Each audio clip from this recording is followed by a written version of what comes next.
Manager des personnalités difficiles et toxiques. Je vais vous proposer de me confirmer que vous m'entendez bien en me le signalant dans la cellule de chat. Voilà, bah, très bien. Je vois que super. OK, donc vous me voyez bien et vous m'entendez bien, apparemment. Très bien, super, merci beaucoup. Bien, alors, je vous propose de prendre une toute petite minute pour, couper toute source de distraction, vous mettre à l'aise, attraper un verre d'eau, pourquoi pas un café, pourquoi pas de quoi noter. Pendant ce temps-là, je vous rappelle, que nous sommes ensemble jusque 13h45. Et si je dépasse parce que je digresse et si vous avez beaucoup de questions et cetera, je pourrai terminer au plus tard, dernière limite à 14h.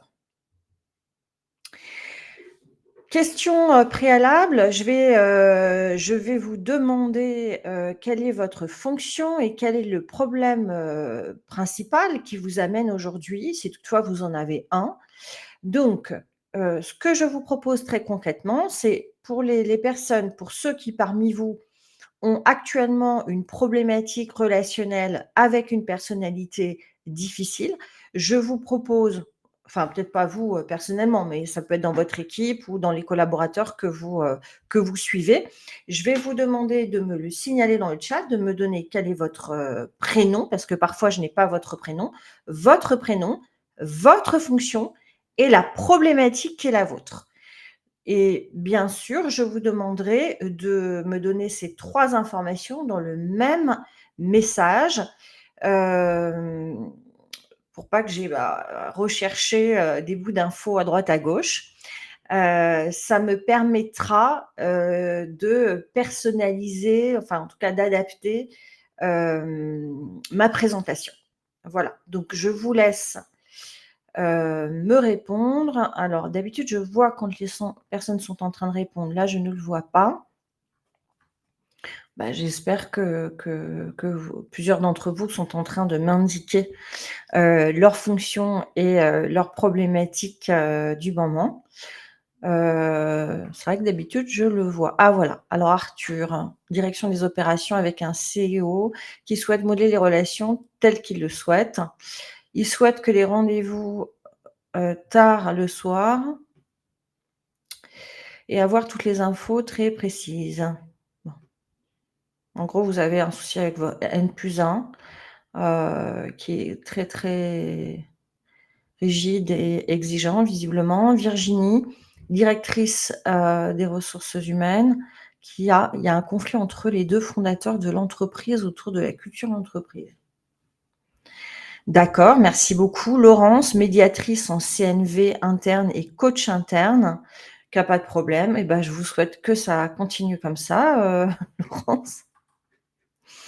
Alors Jawad, il manage une personnalité faible. Essaye de te mettre le coupable. Ah, il faudra m'en dire davantage, Jawad. Donc Françoise, manager de transition, je n'ai pas cette problématique en ce moment, mais ça m'arrive de temps en temps et vous anticipez, vous avez raison. Je suis prestataire pour des structures qui peuvent avoir des équipes dirigeantes, des personnalités assez agressives avec lesquelles il est parfois difficile de communiquer. Lucille. Xavier, qui est directeur R&D, qui est un collaborateur assez toxique. D'accord. En management, mais très compétent en technique. OK. Anthony, chargé de projet marketing, c'est pour votre culture générale, d'accord. Julie, pardon, pas Julie, Juliane, directrice de restauration, 2 managers en place dans mon restaurant. D'accord, un resto en longe. N'en fait qu'à sa tête, il monte les uns contre les autres, il ment, d'accord. Ne met pas en place ce qu'on lui demande, il est persuadé de tout savoir. D'accord, d'accord, d'accord. OK, bon, bah, je vois que vous êtes très nombreux à me présenter vos cas. Heu, je crois que je les lirai, à même dans un second temps pour peut-être revenir vers vous, parce que vous êtes très nombreux aujourd'hui. Alors je vais quand même en regarder encore un ou 2, mais je vais pas pouvoir effectivement, peut-être, en parcourir trop davantage. Donc j'ai, David en reconversion, heu, Najat, assistante de direction, problème avec son N+1, Rama, senior manager, qui pour sa culture générale, très bien, Mélanie, directrice commerciale, Sabrina, cadre de santé, Estelle, DRH, relation avec un adjoint qui avait postulé au poste en même temps que moi quand j'ai été recrutée et qui ne l'accepte pas. OK, bah, dis donc vous avez, voilà, j'ai parcouru, hein, d'autres en diagonale, j'y porte attention. J'y porte attention, mais je crois que de toute façon, toutes vos demandes sont très cohérentes avec le contenu qu'on va voir aujourd'hui, donc je vais avancer. Merci beaucoup pour ces informations. Alors, je précise tout de suite, et je vous le rappellerai, éventuellement en toute fin de webinaire, mais je précise tout de suite que ceux qui parmi vous sont en responsabilité RH, donc RH ou manager ou dirigeant, et ceux qui parmi vous donc correspondent à ce profil et qui sont concernés par une problématique, par cette problématique actuellement, je vous invite à convenir d'un rendez-vous avec moi pour qu'on échange sur votre situation, pour identifier des pistes de solutions à votre problématique. Pour ce faire, oui, Delphine, la visio a commencé. Vous ne me voyez pas peut-être? J'ai pas de son, Delphine. Ah bah, je crois que malheureusement, vous êtes un peu seule dans votre cas parce que les autres m'entendent bien et me voient bien. J'en suis désolée. Alors, je reprends. Hem, je prie de m'excuser par avance parce que je vais pas pouvoir réagir à tous les messages, pendant le webinar. Je les regarde, hein, mais je vais pas pouvoir toujours réagir à tous parce que vous êtes assez nombreux aujourd'hui. Donc je termine juste sur ce point. Les personnes qui parmi vous sont RH, ou manager et ou dirigeant, je vous invite à cliquer sur le petit bouton orange qui est situé en haut du diaporama, de façon à réserver un créneau d'une demi-heure avec moi pour qu'on puisse échanger sur votre problématique spécifique et définir, que je puisse vous aider à identifier des pistes de solutions. Donc c'est bien volontiers que je vous offre cet entretien, donc sentez-vous libre de réserver ce créneau.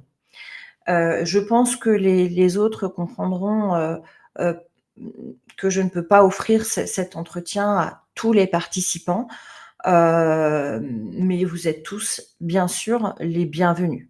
Ça va de soi. Alors j'avance. Alors je vais me présenter, rapidement.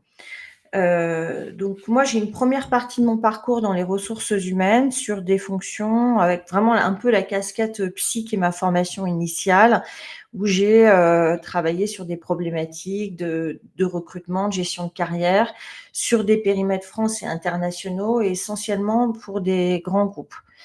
Hem, je regarde un peu le chat, mais donc je continue. J'ai créé mon activité en 2007, donc ça fait plus de 17 ans maintenant. Enfin non, ça fait oui, ça fera bientôt 17 ans, dans 2 jours. Parce que je souhaitais, donner une dimension plus, altruiste, relation d'aide en tout cas, à mon activité et c'était, à l'époque en tout cas, pas vraiment dans le scope, RH. C'était plutôt dans le conseil qu'on allait avoir cette dimension-là, donc ce qui m'a amenée à créer mon activité de coaching.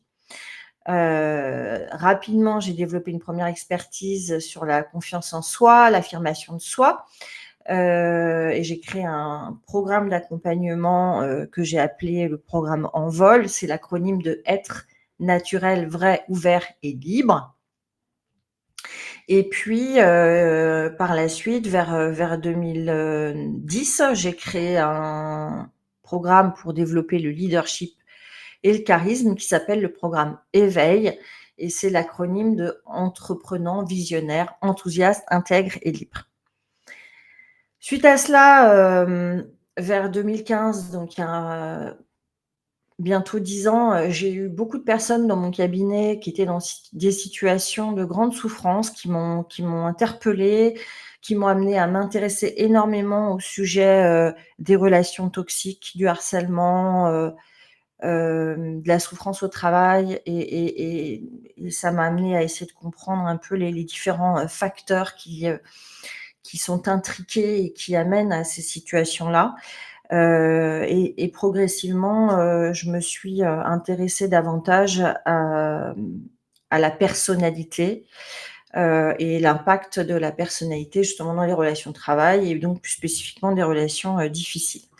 Ça m'a amenée à créer un programme que j'ai appelé Self Défense, qui permet d'avoir le mindset, l'état d'esprit des personnes les moins déstabilisables, les moins manipulables, les moins, les plus stables émotionnellement, les plus armés pour faire face à ces situations-là. Donc il y a un aspect préparation mentale, et il y a un aspect comportemental, donc dans ce programme Self-Défense, où on acquiert un certain nombre de savoir-faire relationnels pour faire face à des attitudes dites négatives comme la mauvaise foi, l'agressivité, le mépris, l'ironie, etc. Voilà, et puis dans une dernière étape là de mon parcours, plutôt ces 3 dernières années, je me suis passionnée pour la question de la force mentale, ce qui m'a amenée à proposer une modélisation de la force mentale des leaders dans l'organisation, autour de 4 piliers, et j'ai appelé cette approche, cette méthode, l'exécutif force mentale. Voilà. Donc au moment où je vous parle, j'interviens sur du coaching individuel à plus de 90 de mon cas. Les 10 restants sont liés au coaching, collectif et à des ateliers. Donc essentiellement sur ces sujets-là de confiance en soi, d'affirmation de soi, de leadership, de charisme, de résilience, de force mentale et de gestion des personnalités, difficiles. Au moment où je vous parle, je suis dans mon cabinet qui est situé à Vincennes, au pied du métro Béraud, du RER à Vincennes. Alors, ça parlera pas forcément, aux personnes qui sont pas d'Île-de-France, mais pour les Franciliens et les Parisiens, je pense que ça vous permet au moins de me resituer un peu précisément, voir où je me situe. Alors, j'en ai terminé, avec moi. Et on va rentrer dans le vif du sujet, ce que vous attendez tous. Donc, aimeriez-vous, et je pense que les réponses vont être oui, aimeriez-vous mieux comprendre vos collaborateurs difficiles, savoir anticiper certaines de leurs réactions, cerner ce que vous pouvez en attendre, savoir adapter votre communication, pour gagner en impact? Eh bien, si c'est le cas, vous êtes, loin d'être, le ou la seule, puisque 20 à 25 des managers présentent un trouble de la personnalité. Donc, je vais revenir sur ces notions-là. Ce que dans le monde de l'entreprise, nous appelons, classiquement les personnalités difficiles. En réalité, on parle de personnes qui ont un trouble de la personnalité. Alors il y a des risques, bien sûr, associés aux troubles de la personnalité dans l'organisation. Il y a un risque, pour le N+1, qui cherche à manager, le collaborateur, difficile, qui risque de se surfocaliser sur celui-ci aux dépens des autres et d'y mettre beaucoup, d'énergie, de s'y épuiser, et donc de se sentir, démuni et en perte de confiance en soi. Ça, c'est très, très classique. Le manager qui cherche à encadrer une personnalité difficile, qui se trouve face à un constat d'échec, qui se remet en question, personnellement, de façon excessive, et qui donc, altère, sa confiance en soi. Il y a également, des risques psychosociaux par l'ensemble des personnes qui vont, travailler avec la personnalité, difficile. Heu, des risques de turnover dans l'équipe, bien sûr, d'absentéisme, un impact forcément sur la performance globale puisque les relations interpersonnelles sont très, très, très peu, enfin l'efficacité des relations interpersonnelles est très impactée.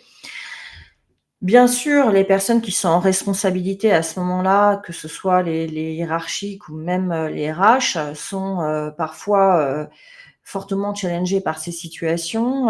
Il y a beaucoup d'attentes qui pèsent sur eux. C'est des situations extrêmement difficiles à adresser et malheureusement, le fait qu'elles soient difficiles à adresser va impacter négativement, leur, légitimité, leur crédibilité en interne, si toutefois ils ne parviennent pas à gérer ces situations avec réactivité, et efficacité. Donc c'est vraiment, compliqué aussi pour les personnes qui sont en responsabilité et qui ne sont pas, plus, aguerries et plus à l'aise avec le sujet, que les autres, mais qui vont aussi, être, challengées dans leur, crédibilité en interne. Et puis, bien sûr, il y aura des retentissements sur, l'image employeur à l'extérieur de l'organisation. Donc, alors qu'effectivement, lorsque l'on est équipé de grilles de lecture, qu'on arrive à avoir des diagnostics plus précis sur ce qui se passe, sur ce qui se joue réellement dans certaines situations sensibles, on va pouvoir les adresser avec plus d'efficacité, ce qui va effectivement, préserver le climat social. Ça prévient en tout cas ces risques de dégradation du climat social. Ça préserve, la confiance, des salariés dans leur hiérarchie, dans leur RH. Et bien sûr, ça préserve la marque employeur et la performance globale. Donc c'est vraiment crucial de savoir, gérer ces situations avec, efficacité. Mais qu'est-ce qui fait qu'on ne les gère pas avec efficacité? C'est qu'on a, tendance à aborder les relations, délétères de travail, les relations complexes de travail comme un conflit et souvent les conflits sont, gérés, un peu tous de la même façon, alors qu'en réalité, eh bien derrière, un conflit peut se cacher des réalités très différentes et qui parfois ne sont même pas de l'ordre du conflit, réellement.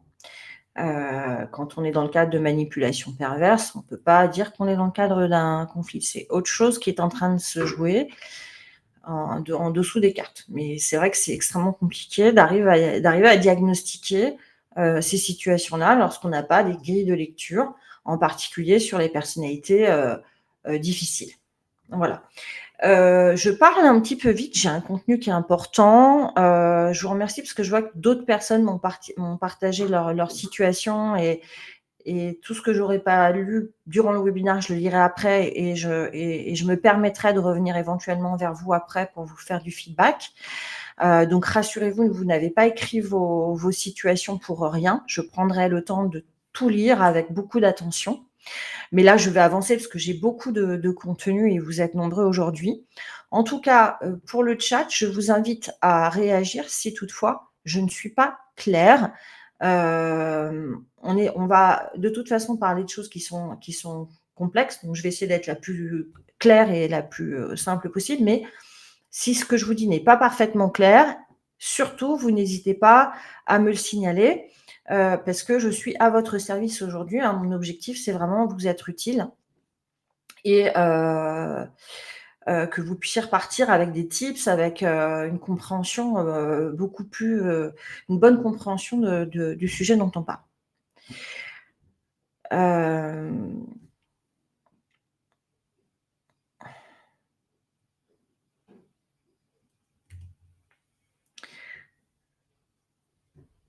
Alors, je vois qu'une fois de plus, hein, j'ai des questions, qui ont attrait à vos situations, hein, plus spécifiquement, personnelles, enfin personnelles, professionnelles. Je suis pas sûre que j'aurai le temps de répondre à ces points-là durant le webinaire. Je reviendrai plutôt vers vous dans un second temps. Mais par contre, sur le contenu que je vous amène, surtout n'hésitez pas à me questionner. Les objectifs du webinaire. Premier point, mieux comprendre les 4 types de personnalités les plus difficiles dans l'entreprise. Savoir adapter votre communication pour sortir des situations de blocage et faciliter la collaboration. Troisième point, retrouver votre bien-être et votre efficacité, ainsi que ceux de vos collaborateurs. Alors, donc là, on va voir les 2 premiers points. Mieux comprendre les 4 types de personnalités les plus difficiles et savoir adapter votre communication pour sortir des situations de blocage et faciliter la collaboration. Une introduction. Alors, les personnalités difficiles, donc ça correspond à les troubles de la personnalité. Vous en avez un certain nombre qui est recensé. On peut, considérer qu'il y a 11 troubles de la personnalité identifiés, qui présentent du coup une difficulté dans la relation, de par leur rigidité dans leur mode de fonctionnement, puisque ce sont des gens qui s'adaptent très peu à la situation dans laquelle ils sont. Parmi, ces personnalités, vous en avez certaines qui vont avoir accès au monde de l'entreprise et d'autres non. Donc déjà, ces 4-là ont accès au monde de l'entreprise. Parmi celles qui ont accès à l'entreprise, vous avez des personnalités que vous pourrez retrouver à tous les niveaux de la hiérarchie. Celles-ci en font partie.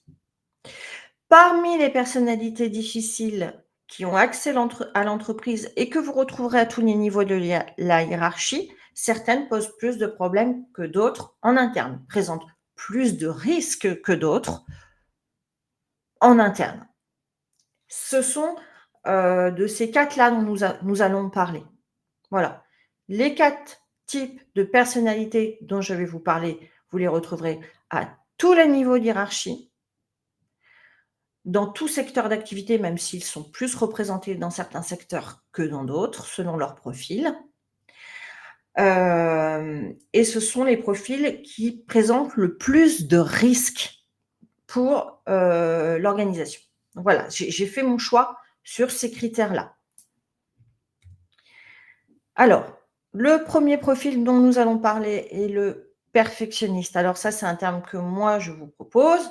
En réalité, nous parlons, du trouble de la personnalité obsessionnelle qui concerne 11,6 des managers d'après une étude que je n'ai pas, citée, mais que j'ai évoquée dans mon diaporama. Une étude de 2013 de Fruit et Furnam. Enfin, je ne vais pas rentrer dans les détails de l'étude, mais si certains sont intéressés, vous me faites un mail et je vous donnerai les détails. Et comme ça, vous pourrez les consulter si toutefois vous vous sentez de lire une thèse de psychologie. Moi, je l'ai fait, donc voilà. Donc, trouble de la personnalité obsessionnelle. Le perfectionniste est, comme son nom l'indique, quelqu'un d'extrêmement perfectionniste. Il est vraiment très attaché, aux détails. C'est quelqu'un d'extrêmement rigoureux. C'est quelqu'un d'extrêmement, méthodique, d'extrêmement procédurier, qui est attaché aux règles. Quelqu'un qui a qui est également très rigide dans les questions de valeurs, de principes, de ses opinions.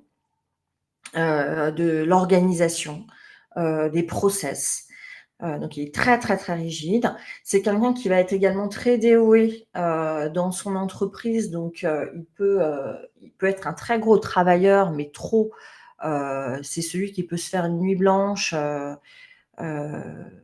donc il présente quand même un risque avant tout pour lui-même de surmenage, de burn-out. Et en tant que manager, c'est quelqu'un qui va être dans le micromanagement, qui va être, autoritaire, qui va imposer sa vision des choses, qui va être très intolérant à l'incompétence et à l'erreur. Donc, vous voyez, j'ai mis le petit sigle rouge là de dangerosité, de toxicité. En fait, j'en ai mis un et en fait, vous allez voir, je vais vous présenter les profils du moins toxique au plus toxique. Celui-ci, c'est le moins toxique. C'est quelqu'un qui présente une toxicité de par un mode de fonctionnement qui n'est pas participatif, empathique, créatif, etc. Mais ce n'est pas quelqu'un de malveillant. Donc, il n'est pas contre changer, c'est juste qu'il n'y arrivera pas, mais il n'est pas malveillant. Donc voilà, j'ai mis 1 degré de toxicité. Alors celui-ci, le perfectionniste, eh bien pour le «gérer» entre guillemets, eh bien il faut vraiment lui permettre d'être autonome, dans, sa planification, dans son organisation. Il faut vraiment qu'il puisse faire les choses à sa façon. C'est quelqu'un qui a besoin d'avoir du contrôle, c'est quelqu'un qui a besoin d'avoir de la maîtrise. Il faut lui laisser cette possibilité-là, sinon il est sous stress et donc il va avoir toutes les réactions, négatives du perfectionniste sous stress, sur contrôle, sur rigidité et cetera. C'est quelqu'un avec lequel il faut être fiable et rigoureux. Vous dites ce que vous faites ce que vous dites, vous tenez vos engagements, vous êtes ponctuel. Ça, c'est hyper important. C'est quelqu'un vis-à-vis qui sera sensible à votre reconnaissance. Donc ça sera important de lui exprimer de la reconnaissance pour sa rigueur, pour sa fiabilité. Pas la peine d'essayer de l'employer, hors de sa zone de confort, pas la peine de lui demander d'être innovant, disruptif, créatif. Vous ne ferez que le mettre en échec, en difficulté, il va perdre confiance en lui, ça sera encore pire. Donc là, lui, il faut l'employer pour ce qu'il sait faire, c'est-à-dire, un travail rigoureux, un travail de qualité. C'est quelqu'un qui peut être très, stable. C'est vraiment la «toxicité» entre guillemets de cette personne-là s'exprimera, surtout s'il est en position de manager des équipes et vis-à-vis de ces collaborateurs-là, exclusivement, hein. Donc vous voyez, on n'est pas sur quelqu'un de très, dangereux. Mais on est sur quelqu'un de très difficile, quand même. Le deuxième profil dont je vais vous parler, je l'ai appelé le roi. Le roi, ça correspond, aux troubles de la personnalité narcissique. On entend le mot narcissique de partout en ce moment parce qu'effectivement, il y a une explosion des pathologies narcissiques. Il y a plusieurs, variantes de troubles de la personnalité narcissique. Surtout là, depuis, ces 15 dernières années, il y a une explosion. Mais là, on va parler de celui qu'on appelle le narcissique, grandiose, hein. C'est celui qui va être, donc déjà je précise que ça représente 15,4 % des managers. C'est quelqu'un qui va être arrogant, condescendant, c'est celui qui ne peut, être compris que par des gens de son rang, c'est quelqu'un qui a le droit à des privilèges, particuliers, s'astreindre à certaines règles, certaines procédures, c'est pour les autres, c'est pas pour lui. Voilà, hein, il ne peut être compris que par des gens de son grade. C'est quelqu'un qui est mégalomane, donc qui surestime complètement, ses capacités, il a une ambition, grandiose, ce qui en soi est très, très bien, hein. L'ambition est quand même une clé de leadership et de charisme, mais lui, le problème c'est qu'il a pas les ressources, hein, il surestime ses capacités, très, très, clairement. En plus, il fait prendre des risques considérables pour l'organisation parce que, il n'a pas le pragmatisme de s'appuyer sur des données, objectives et factuelles pour prendre ses décisions, parce qu'il va surestimer aussi son intuition. Donc il est, très dangereux, au plan opérationnel. Il faut savoir que plus il va évoluer dans la hiérarchie, plus son narcissisme va s'exacerber. C'est également quelqu'un, de très manipulateur, donc qui va utiliser les autres, pour, son prestige, pour sa gloire, pour sa carrière, pour monter les échelons. Et comme il a pas ou peu d'empathie, il fera vraiment indépendamment des sensibilités, des uns et des autres. Heu, voilà, donc on a quelqu'un qui a un niveau de toxicité qui est plus important parce que, il est très, très peu empathique et il est menteur pathologique et manipulateur et il surestime, mais pour tout ce que j'ai dit avant. Hem, Maintenant, il n'est généralement pas, malveillant. Alors s'il est malveillant, c'est parce qu'il va lui manipuler, il va chercher à décrédibiliser en interne, il va, effectivement, créer une mauvaise réputation à ses rivaux, et cetera, et cetera. Donc il a une malveillance à ce niveau-là, hein, ce qu'on appelle le machiavélisme, dans l'école américaine, mais ce n'est pas quelqu'un, de pervers. C'est pas quelqu'un qui a un plaisir sadique à faire du mal. Il le fait pour servir ses intérêts et ça le touche pas. Voilà, donc vous voyez, on est sur un niveau de problème, supérieur là, avec le roi. Une fois de plus, hein, n'hésitez pas à réagir dans la cellule de chat si vous avez des questions par rapport à ce que je suis en train de vous décrire, hein. J'ai pas répondu à vos questions, plus personnelles, j'ai vu que vous en avez écrites, mais sur le contenu, sentez-vous libre naturellement de me poser, des questions. Alors Virginie, différence homme-femme, oui, merci beaucoup AM, j'ai pas le prénom. Oui, il y aura 75 d'hommes, donc pour 25 de femmes, dans le narcissisme. Et ce sont des proportions que vous allez retrouver, également, dans la personnalité précédente, le perfectionniste. Vous l'avez connu, Mathieu. Alors, comment on compose avec, le roi? Eh bien, j'avais mis à jour la statistique, vous voyez? Et là, je l'avais pas mise à jour. J'ai mis à jour mon diaporama. Donc la statistique correcte, pardonnez-moi, là, il y a une petite erreur, c'est 15,4 et là, j'ai mis 10,3.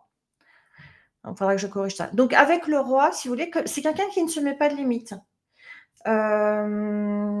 C'est-à-dire que, c'est quelqu'un, bon, tout lui est dû, puis, les limites, c'est pour les autres, hein. Et une fois de plus, c'est les périmètres, c'est pour les autres, c'est pas pour lui. Donc c'est quelqu'un qui transgresse en permanence, hein, les limites, des uns, des autres, de l'intime, des modes de fonctionnement, et cetera. Il va vous poser par exemple des questions très personnelles, ça lui pose pas de problème, il va être complètement sans gêne, il pourra croiser les pieds sur son bureau, il pourra toucher vos objets personnels sur votre bureau, il pourra vous poser des questions effectivement qui ont rien à voir avec le monde du travail. Enfin voilà, on a quelqu'un comme ça qui se met pas de limite. Ce qui participe d'ailleurs à son charisme, parce que c'est quelqu'un en général d'assez charismatique, parce qu'il se donne des autorisations qu'on ne se donne pas. Et du coup, il faut savoir poser ses limites. C'est la première chose à faire. C'est vraiment savoir dire stop, savoir dire non, savoir le cadrer, le recadrer. Véronique, je vois que votre question, si le roi est notre manager, les règles que l'on voit ensemble s'appliquent également. Juliane, comment faire s'il ne respecte pas les limites qu'on lui pose? Merci pour cette question. En fait, quand vous avez une personnalité dite difficile, c'est-à-dire que derrière, vous avez un trouble de la personnalité. Vous avez quelqu'un dont le fonctionnement est très, comme on dit en psychologie, consistant. C'est-à-dire qu'il ne s'adapte pas vraiment ou très peu aux circonstances. Donc, ça veut dire quoi? Ça veut dire que vous n'allez pas l'éduquer. Vous n'allez pas le faire changer. Vous n'allez pas faire en sorte qu'il va respecter vos limites. Donc, alors vous allez vous demander, mais pourquoi poser ses limites s'il ne les respecte pas? Parce qu'il faut lui rappeler en permanence les limites. D'accord? Il faut poser et reposer, poser et reposer. Parce qu'il va quand même, à un moment donné, jauger. Si vous êtes quelqu'un, il ne parvient pas à vous utiliser, il ne parvient pas à vous manipuler, il ne parvient pas à vous intimider, à vous charmer, etc., il va se désintéresser de vous. D'accord? Donc, c'est à ça que ça sert. Mais vous ne changerez pas son fonctionnement. Montrez votre sincère reconnaissance parce qu'il a une dépendance très forte à l'admiration. Hein, c'est sa vie. C'est vraiment très, très important pour lui d'être admiré, reconnu. Donc, ça va être son carburant au travail. Hein, si vous le managez, c'est important de le savoir. Il faut le challenger, hein. Si vous le managez, il faut le reconnaître sur ses succès, et puis sur à peu près n'importe quoi, il y sera sensible et du coup, ne faites que les critiques nécessaires et soyez très factuel dans vos critiques parce que sinon, il ne les recevra pas. Idéalement, ce qui est important, c'est de faire du feedback en lui expliquant, en lui faisant comprendre de quelle façon votre feedback est un cadeau pour le permettre d'évoluer et de progresser, dans la hiérarchie et de gagner en prestige et en reconnaissance. Alors, le roi est-il fragile? Non. Si vous voulez dire sensible, vulnérable, et cetera, je dirais pas ça. C'est quelqu'un qui peut se piquer des colères. C'est quelqu'un qui peut partir en vrille s'il se sent humilié parce que son talon d'Achille, c'est ça. Donc il est vulnérable là-dessus. S'il est dans une situation où il se sent humilié, il va claquer les portes, il va se mettre en colère, il va démissionner, il va négocier son départ en faisant comprendre à quel point, tout le monde est nul et personne n'a compris à quel point il était génial, évidemment. Et il va d'ailleurs en être convaincu. Mais je dirais pas qu'il est fragile parce que c'est quelqu'un qui ne se remettra jamais en question sincèrement. C'est quelqu'un qui est relativement peu sujet au stress aussi. Donc ça, c'est très protecteur. Des canaux de communication spécifiques pour neutraliser ces profils, hem, non, je dirais pas ça. Évitez ce qu'on peut appeler le canal nourricier, évitez de lui parler de façon avec beaucoup de mots liés à la chaleur humaine et à l'empathie, parce qu'il va considérer que vous êtes quelqu'un, d'empathique et pour lui, c'est une prise pour vous manipuler, pour vous utiliser. Donc c'est plutôt ça qu'il faut éviter avec lui, et puis, essentiellement. Peut-il faire de la rotation d'informations? Mais si ça vient servir ses intérêts, bien sûr, il le fera sans aucun problème. Alors, on va parler maintenant du méfiant. C'est le troisième profil dont je vais vous parler. Le méfiant correspond au trouble de la personnalité paranoïaque qui concerne 7,3 des managers. Donc là, vous voyez, j'ai mis un niveau supplémentaire de toxicité. Pourquoi? Parce que là, on a de la malveillance. On a de la malveillance, on a une intention de nuire, on a une intention de détruire. Détruire pour détruire, mais pas détruire par plaisir pervers. Une fois de plus, on n'est pas sur un sadique. On est sur quelqu'un qui va détruire pour se protéger, parce qu'il se croit, il se sent menacé.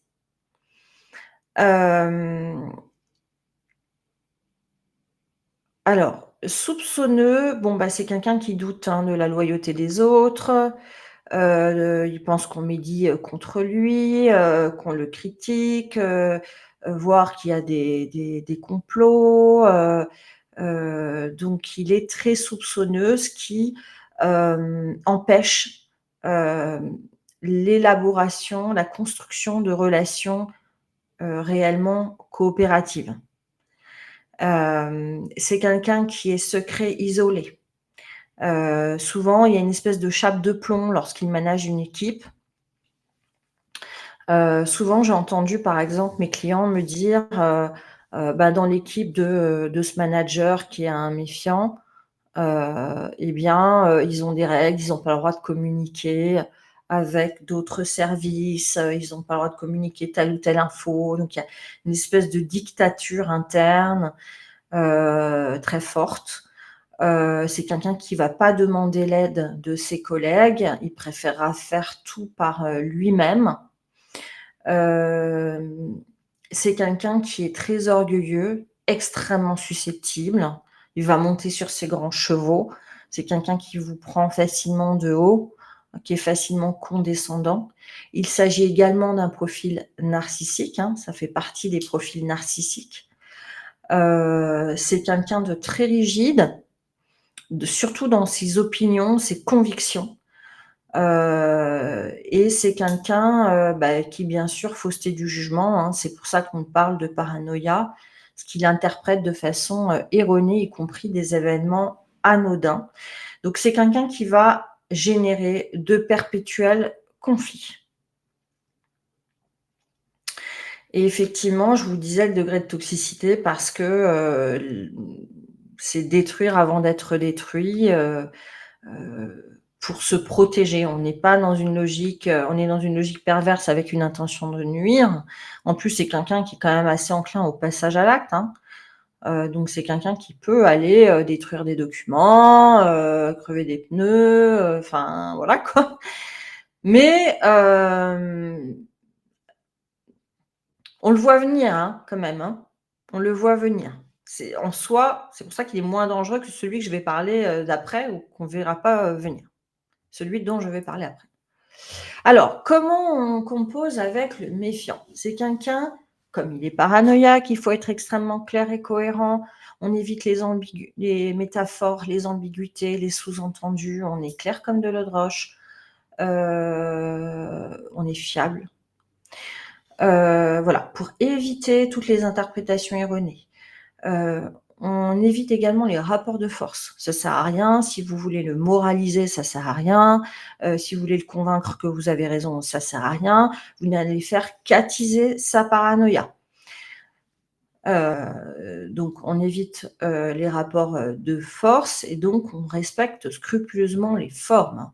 On respecte, on est très professionnel, on est très courtois, hem, heu pour, qu'il se sente considéré, à sa juste valeur, hein. Ça, c'est important, parce qu'il a toujours peur de ne pas être considéré à sa juste valeur, donc il va être très sensible aux formes. Voilà pour le méfiant. Je vais vous parler maintenant du plus dangereux, hein. Vous avez vu, je vous les ai présentés du moins toxique au plus toxique. Alors là, on peut carrément parler de personnalité, dangereuse.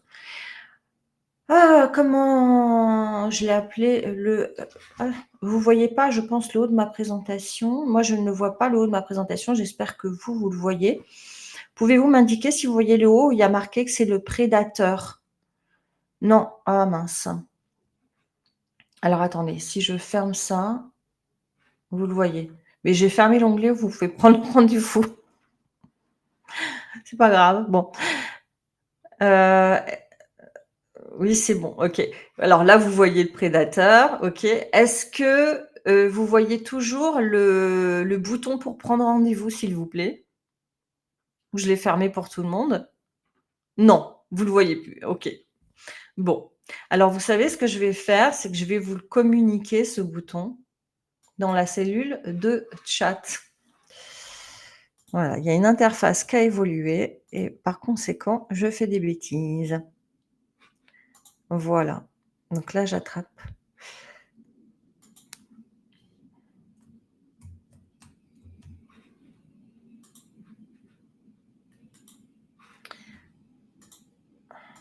Voilà, donc là, je viens d'envoyer dans la cellule de chat, le lien vers mon agenda pour convenir d'un rendez-vous. Parce que comme je vous le disais, en introduction, ceux qui parmi vous sont, RH, managers ou dirigeants et qui sont concernés par cette problématique dans leur organisation, actuellement, qui sont concernés actuellement par cette problématique et je vous offre, d'en discuter, pendant une bonne demi-heure pour qu'on puisse ensemble, faire émerger des pistes de solutions pour que vous puissiez avancer immédiatement. C'est bien volontiers, donc sentez-vous libre de réserver un créneau si vous répondez à ce profil et je suis sûre que les autres comprendront que je ne peux pas offrir le rendez-vous à tout le monde, parce que vous êtes, très nombreux. Et vous êtes pour autant tous, les bienvenus, bien sûr. Voilà, donc est-ce que moi je peux mettre ça là? Bon, je pense qu'en tout cas vous avez le lien. Alors le prédateur, le fameux, la présentation, je pense qu'effectivement je mettrai un replay dans ma chaîne, YouTube. et même si vous êtes en Afrique, vous pourrez le voir. Alors le prédateur, compliqué parce que, on l'appelle classiquement le pervers narcissique. Les pervers narcissiques, moi, j'utilise pas cette, terminologie-là. Pourquoi? Parce qu'il y a quasiment aucune recherche, en tout cas pointue, scientifique, rigoureuse, dans les plus grandes universités mondiales menée sur ce profil-là. Pourquoi? Parce que les seuls à parler de pervers narcissiques sont les psychanalystes et du coup, ça va être les Français et en Amérique du Sud, essentiellement. Donc, les études sont menées sur des tableaux, cliniques, on va dire différents, qu'on va appeler la psychopathie et plus spécifiquement dans le cadre de ce profil-là, la forme primaire de la psychopathie. Les Américains parlent également de comorbidité narcissico-machiavélique.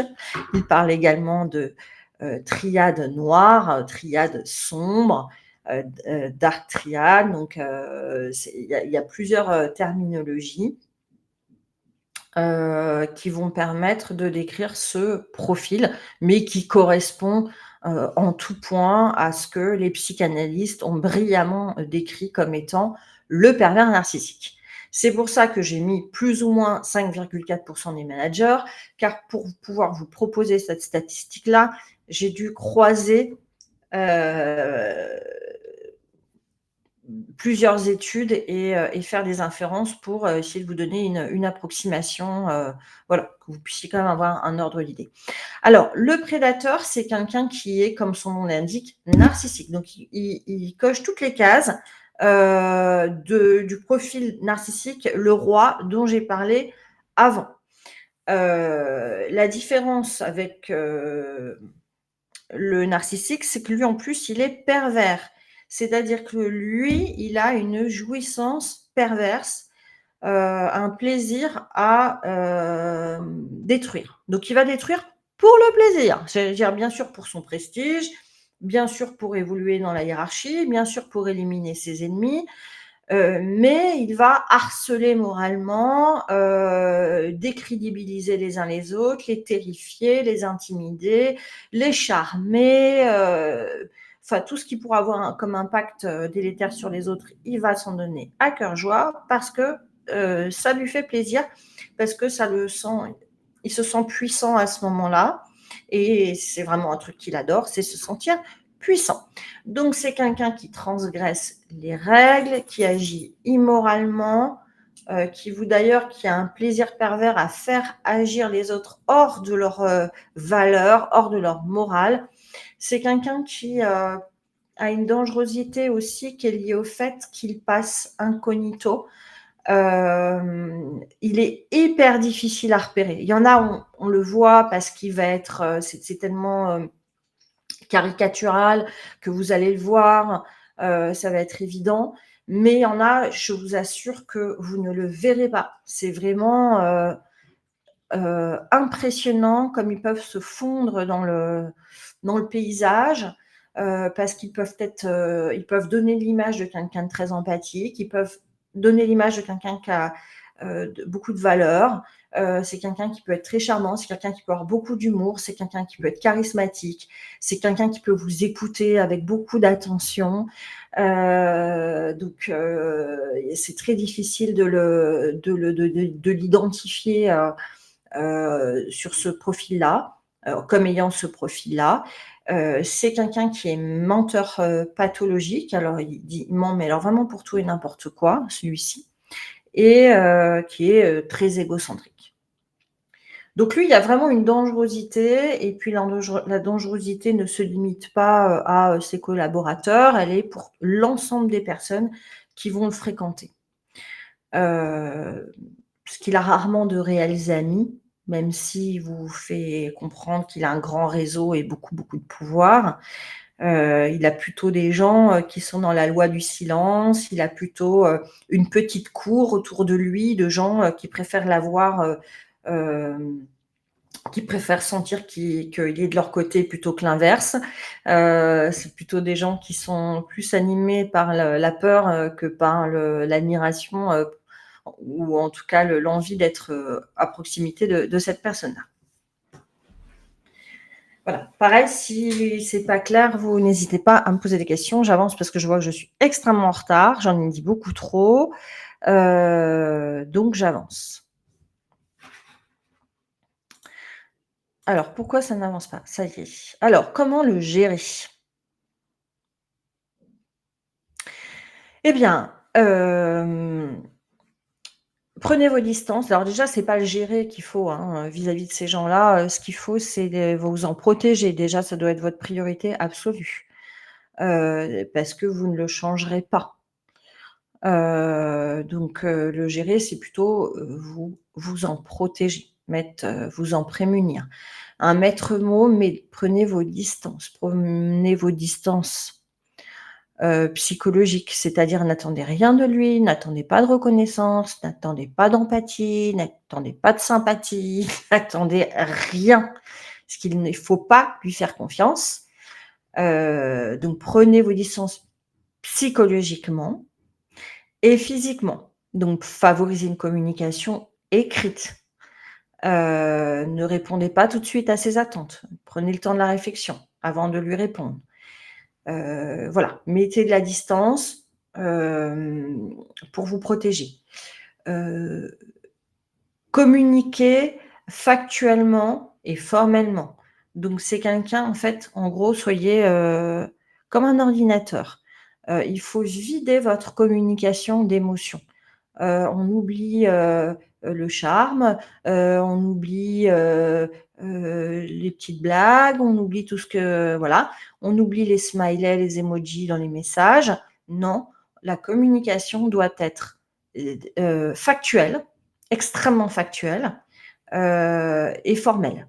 Il faut vous dire que face à cet individu-là, c'est quelqu'un qui est doué pour vous scanner. Ce sont des gens qui parviennent à voir vos failles, en fait. Et donc, si vous avez, comme la plupart des êtres humains, normalement constitués, vous avez des petites failles à droite à gauche, des petites failles de confiance en soi, d'estime de soi, à droite à gauche, parce que c'est humain et c'est normal, lui, il le voit et il va s'y engouffrer. Donc si, par exemple, vous trahissez dans votre voix, dans votre comportement, que vous avez besoin de sa reconnaissance, parce que ça vous insécurise de ne pas l'avoir, eh bien lui, pour lui, vous lui donnez, vous lui tendez, le bâton pour vous faire battre. Vous lui donnez une prise sur vous. Si vous vous mettez en colère, par exemple, pour taper du poing, bah, il se dit: «Tiens, c'est marrant, je sais comment mettre cette personne en colère.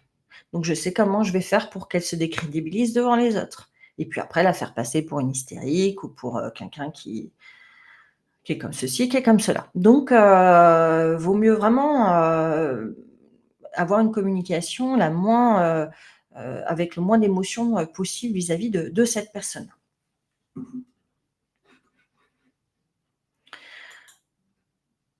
Alors, je vais revenir à vous et je fais une aparté. Après, tant pis, je vais aller jusqu'à 14 heures et j'espère que, bon, après, je pourrais pas dépasser, mais j'ai vraiment un cas client intéressant à vous présenter. En tout cas, là, je pense que vous voyez pas tout, mon diaporama. Bon, il faudrait que je vois ça. Attendez, peut-être que si je réduis.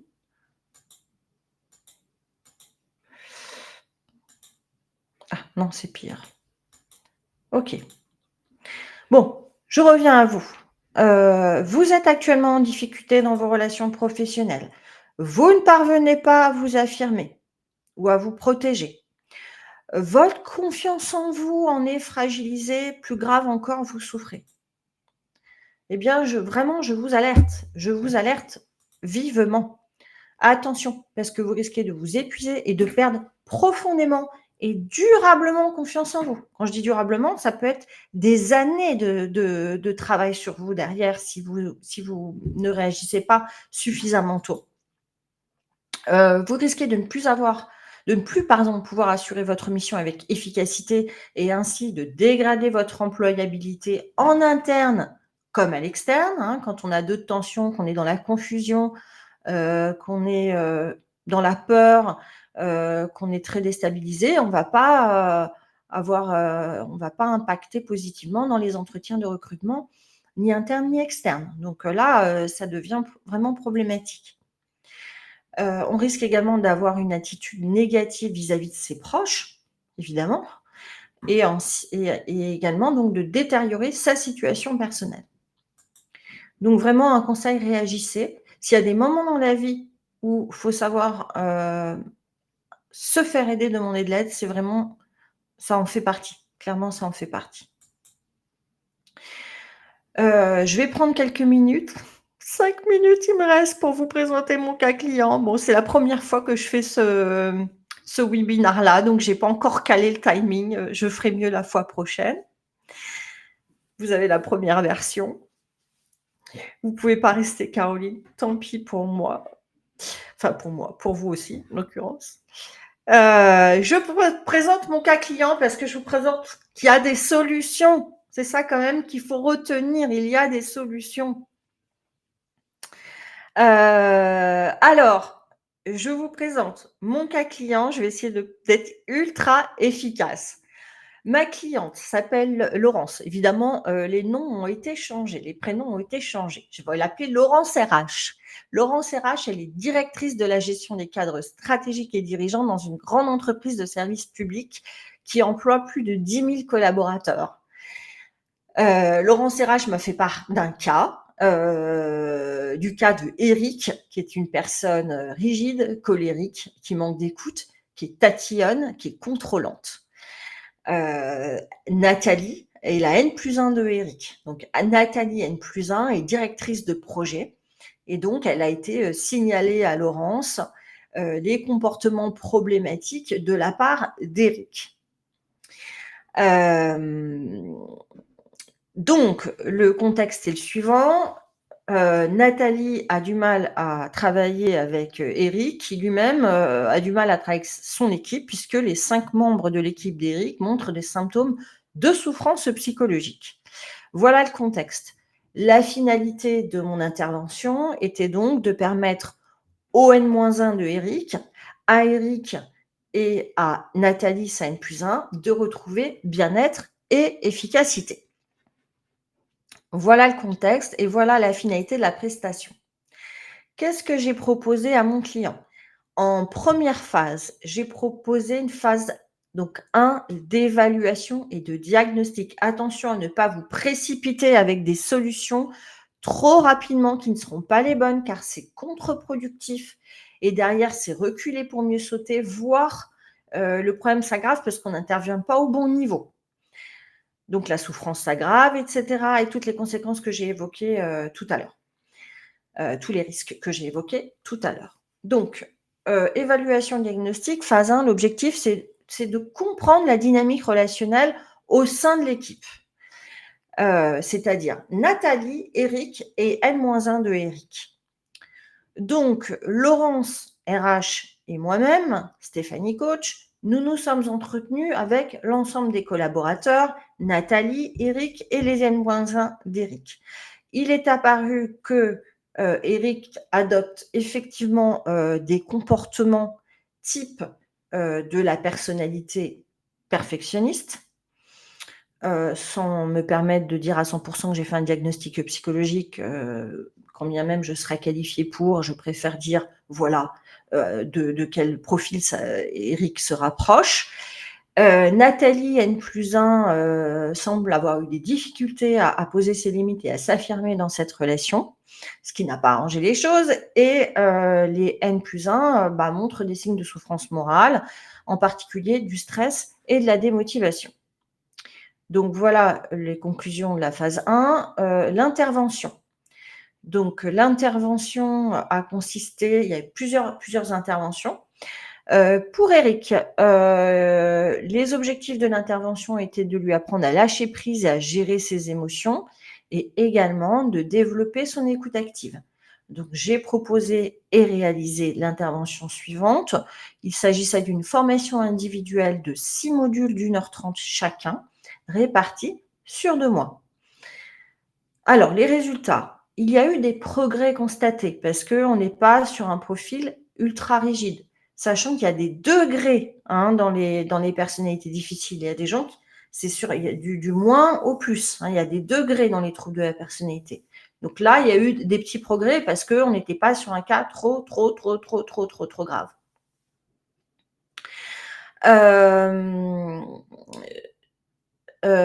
mais pour autant, Eric et son RH, ont convenu ensemble, qu'il était préférable qu'il évolue, vers une fonction sans management, hein, et donc c'est ce qui s'est mis en place. Pour Nathalie N+1, donc on a vu ensemble qu'il serait intéressant qu'elle puisse renforcer son affirmation personnelle. Donc je lui ai proposé et j'ai réalisé avec elle un coaching, sur l'affirmation de soi, donc de 10 séances d'1 h 30 chacune, réparties sur 5 mois. Donc là, les résultats ont été, très satisfaisants parce qu'elle s'est sentie beaucoup plus à l'aise pour dire les choses. Elle a gagné en assurance. Elle a pris conscience aussi de la part de responsabilité qui a été la sienne dans la situation, donc c'est important, et elle a appris à, comment mieux gérer ce type de problématique à l'avenir, hein, donc avec plus d'efficacité, et de professionnalisme. Et puis pour les membres de l'équipe, et j'en ai bientôt terminé, l'objectif était de favoriser donc la résilience de l'équipe, et la protection de sa santé mentale dans les relations de travail. Donc comment je suis l'acteur de ma résilience et comment moi-même je vais protéger ma santé mentale à l'avenir dans les relations de travail. Donc là, je me suis appuyée, vous l'aurez compris, sur mon programme, Self-Défense, puisque c'est vraiment les objectifs de ce programme-là. Donc j'ai proposé des ateliers être acteur de sa résilience. Enfin, oui, je rentre pas davantage dans les détails, je n'ai pas le temps de toute façon. Donc, nous avons fait ensemble 5 ateliers de 2 heures répartis sur 3 mois. Les résultats, donc les membres de l'équipe ont développé une résilience accélérée. Je devrais dû dire ont accéléré leur processus de résilience. Ils ont appris à protéger leur santé mentale dans les relations toxiques. Et ces ateliers ont également permis de rebâtir un esprit d'équipe, de renforcer la solidarité et de donner du sens à leur engagement. Voilà.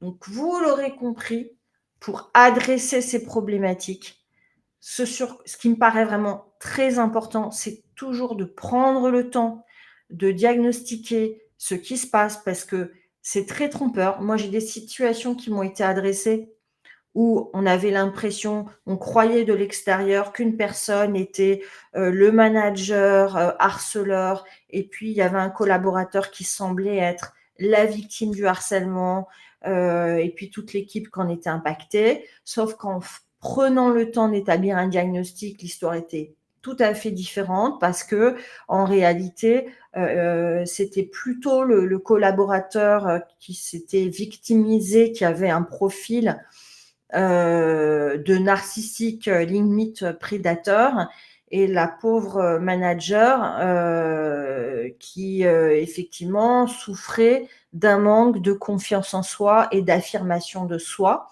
Et donc on a travaillé en ce sens ensemble pour qu'elle elle se retrouve plus dans des situations qui l'ont fortement déstabilisée, et qui ont aggravé en plus malheureusement sa problématique de confiance en soi. Donc attention à ce que la situation semble être, avant de proposer des solutions, vraiment bien l'analyser, et ensuite peut-être aussi proposer des solutions aux différentes personnes concernées, pour que faire de cette épreuve une opportunité de croissance pour tous. Voilà, j'ai été un peu rapide. Il est 14h04, j'ai bien explosé le timing. Donc, j'ai malheureusement pas le temps de faire la séquence questions-réponses. Je prendrai le temps de lire attentivement l'ensemble des cas que vous m'avez adressés à l'écrit, et je vous répondrai. Je vous répondrai personnellement, même rapidement, parce que vous avez pris le temps de me l'écrire, et donc pour moi c'est la moindre des choses. En tout cas, merci pour votre participation. Pardon pour le speed parce que voilà, je vais rôder ce webinaire, hein. Je vais améliorer mon débit de parole et je vais aller plus à l'essentiel. C'est mon axe de progrès à moi. Et en tout cas, j'espère que ça vous aura été utile et que ça a été clair aussi. Et je vous souhaite une agréable fin de semaine. Et au plaisir du coup d'échanger avec les uns et les autres plus spécifiquement sur vos sujets dans les semaines qui viennent. Voilà, merci beaucoup pour vos retours et puis à très bientôt pour certains d'entre vous. Merci. Au revoir.